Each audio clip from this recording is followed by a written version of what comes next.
Felly fyddach chi yn mynd rownd wedyn y stafelloedd, cael eu gwahanol gweithgareddau i wneud efo'r sector adeiladwaith. So croeso i chi yma i Tŷ Gwyrddau. Chydig o gefndir o'r staff sydd yma'n gweithio yn adra a sut maen nhw wedi dod i weithio i adra hefyd. Sarah Williams dwi'n rheol prosiect yn adra yn y tîm aseda. Rheolwr prosiect datblygu. So rhan o rôl fi ydi cydlynu schemes new build. Dwi'n sef coed, so dwi'n gwneud gwaith ymarferol fatha hongian drysa, gosod lloriau, gosod kitchens. Bob dim i wneud efo gwaith coed.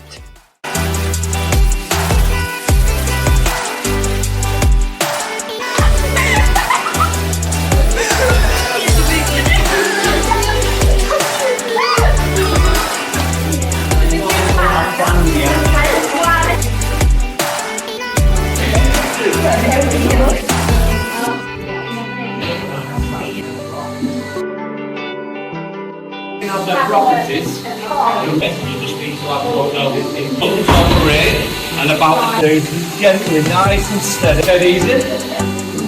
Right? I think it's good there. I'm thinking.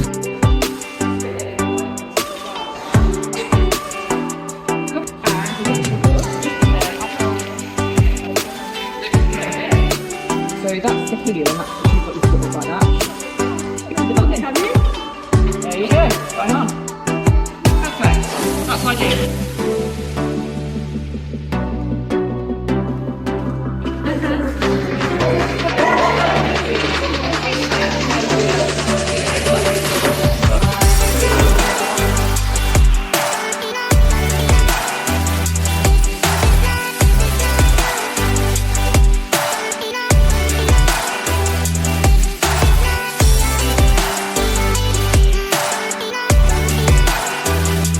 mor briliant ac yn siarad ac yn holi a dysgu